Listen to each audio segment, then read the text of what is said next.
everyone, and welcome back to my YouTube channel. Today's video is going to be a wrap up of all the books that I've read in January.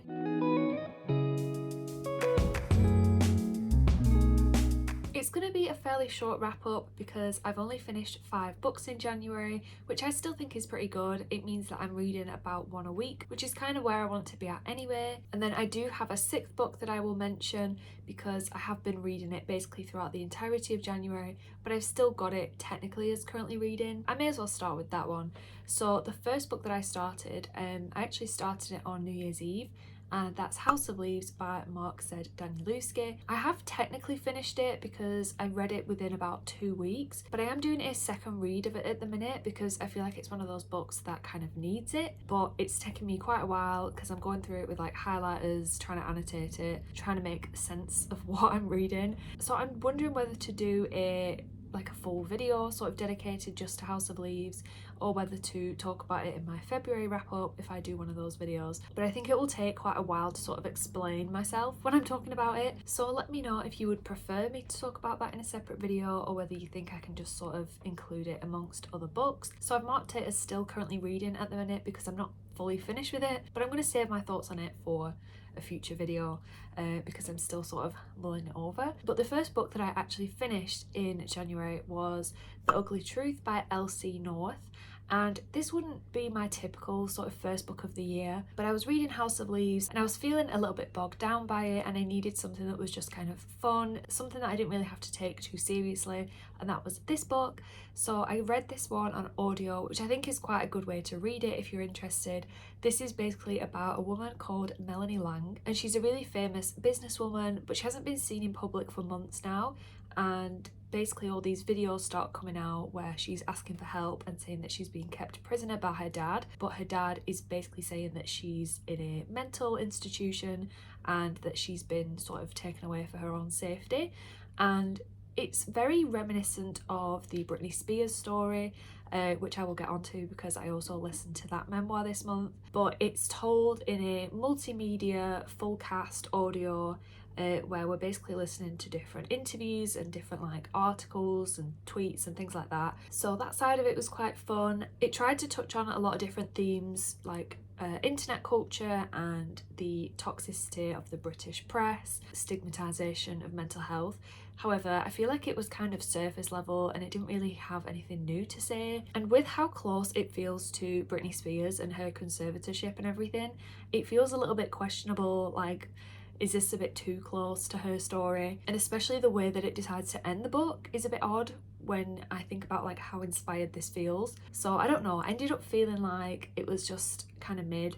The chapters that you get from Melanie's perspective I felt were really repetitive, and I feel like it's kind of a forgettable book and I probably wouldn't widely recommend it. If you need a quick fun sort of mixed media book, then fair enough, give it a listen, but I wouldn't like urge you to read it. And I think that leads me nicely onto my next book, which I didn't actually read next after this, but I may as well talk about it at the same time. Britney Spears' memoir, which is called The Woman in Me. I wasn't really planning on reading this month, but I reserved it from my library a few months ago and the hold finally came in, so I just decided to listen to it while I had it. And to be honest, if you're wanting a story that sounds like the one that I just mentioned in The Ugly Truth, then you may as well just listen to Britney Spears' memoir. They are very, very similar, like surprisingly similar.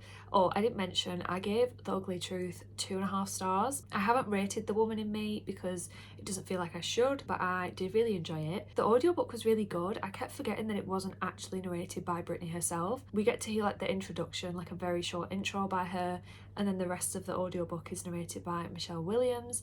And yeah, she did a really good job of sounding quite like Britney, but I really loved reading about her rise to fame and about all the struggles that she's been through, and especially about the conservatorship, because I don't think I really knew a lot about it. Obviously I remember seeing it in the news and seeing the whole like Free Britney thing, and I also liked reading about her relationship with Justin Timberlake because I don't know, I just forgot that they were ever together. The earliest person I can remember her being with is that Kevin guy. And I thought the way she talked about the paparazzi and the strain that that had on her as a person and her family life was really interesting. The only thing that I wanted a bit more of was maybe a bit more nuance. I find it kind of hard to like criticize somebody's memoir, but she's talking about the conservatorship and I wanted to know a little bit more about why that was sort of kept in place for as long as it was, because she mentioned that conservatorships are normally only given out for like a month or two when somebody's really struggling, and basically to help them get their lives back together. But hers goes on for 13 years and it goes through like various lawyers and things, and it all stays legal. So I just wanted a bit more of like why it was kept in place. Like obviously it shouldn't have been kept in place, but how they sort of got away with it for so long. And yeah, I feel like that was the only thing that was missing. So yeah, I really enjoyed it. It left me thinking a lot, and I would recommend it if you're into celebrity memoirs. The next book that I want to talk about is another memoir actually, and that one is In the Dreamhouse by Carmen Maria Machado, and I've actually given it 5 stars. So this is a memoir that basically focuses on a very specific time in Carmen's life where she was in an abusive relationship with a same-sex partner, and I just found it so interesting and fascinating. I feel like I know quite a lot about domestic violence, but mainly with heterosexual couples, and I don't think I've ever read anything about same-sex domestic violence. So I feel like this book is very unique and original, and it also talks about all those like complexities and all the nuances that exist within same-sex relationships and extra dynamic and level of betrayal that happens when domestic violence takes place. And I thought that was really, really interesting, and I loved how honest it felt. You can tell that she's done her research and she's found this gap within this area, and she wants to share her story to help others learn. And I just thought it was so beautiful. I highlighted about 50% of the book because it was just so well written. There were so many good quotes. So much of it just resonated with me, even though like that is not my experience, but it just felt very accessible, very easy to read. It's basically told in these short little vignettes, literally like a couple of pages each, in these really like unique and original ways. And yeah, I just thought it was a fascinating way to write a memoir. And I've already read Her Body and Other Parties by the same author, but I really want to reread it now, knowing what I now know about the author, and see if that kind of shows itself in that book. So I'm definitely going to buy both of those books, and I'm going to put all my highlights from my Kindle into that book. I literally cannot praise it highly enough. I feel like she's a very intelligent woman, and I did feel like some of it went over my head a little bit, but it does feel like a very personal book, so I can't really hold that against it. And yeah, it's definitely a new favourite of mine. One of the books that I read physically in January was Mrs. March by Virginia Fatal. This is a book about a woman who we only really know as Mrs. March, who's basically married to this famous writer, and he's just come out with a new book. One day, as Mrs. March is just living her privileged, luxurious life, an acquaintance of Mrs. March basically compares her to her husband's latest protagonist in his new book. And this protagonist, we're led to believe, is quite an unlikable character. She's a sex worker who's described as like struggling to get clients, and Mrs. March takes great offence to this and basically starts reevaluating her whole life. She starts getting super paranoid, and we're basically following her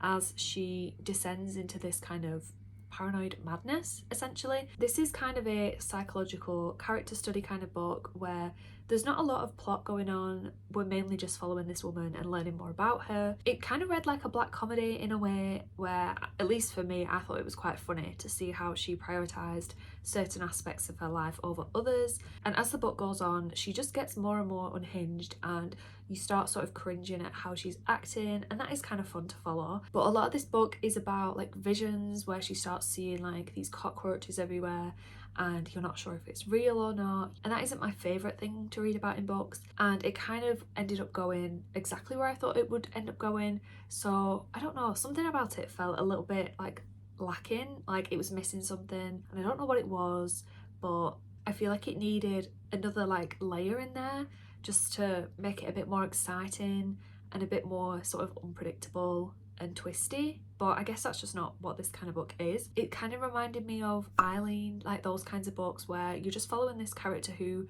isn't the most stable person and how they react to something that happens in their life. I ended up giving it a 3-star because it was fine, but again, it was kind of forgettable. I feel like if you read these kinds of books a lot, then you're not really going to find anything special in this one, or at least I didn't anyway. I feel like it was just missing a layer of extra fun. But then again, I gave Eileen 2 stars, so if you like books like that, then it may be worth picking this one up. It might be quite fun for you. And then the last book that I read in January is Reservoir 13 by John McGregor, and I'm giving this like 4.5 stars, I think. Maybe like It's close to a 5, but I feel like it's just not quite there. I don't know, maybe I'll change my mind in a few months' time.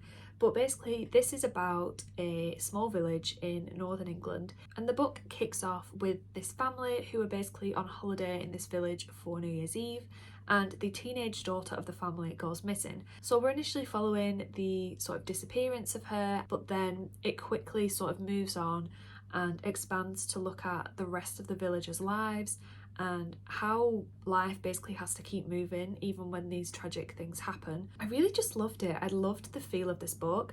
It felt very like cozy, and I just love the way it was written. It feels like it has a flow. I don't know, like I could just keep reading it and reading it forever. It's basically split into 13 chapters, and there's 13 different reservoirs in this village, and every chapter is just about a year in this town, and we basically follow each character in very, very small doses, but then it also features just as much of the nature in this place, some of their different animals, some of the farm work, and I don't know, it just fascinated me. Like, it sounds kind of dull and boring when I pitch it like that, but I promise this was just so lovely to read, and I could honestly have read like a book 4 times the size and loved it just as much. I think I definitely wouldn't go into this book expecting a mystery and thinking that that's going to be the focus of this book, because it isn't. I think it's kind of anti that. It's almost like, okay, these things happen and it's not always satisfying, but life has to go on, people have to keep living, and it focuses a lot on the changing seasons, and it feels very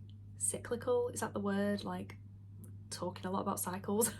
And I feel like I sound really cringe when I say this, but it just made me want to be there, and it made me want to go on these long walks and just look at all the birds and just bask in life, you know? I feel like I'm really enjoying these kinds of books at the minute, which just feel very cozy and talk a lot about nature, and, you know, just remind you that the world is a lot bigger than just human beings, and about your tiny little existence.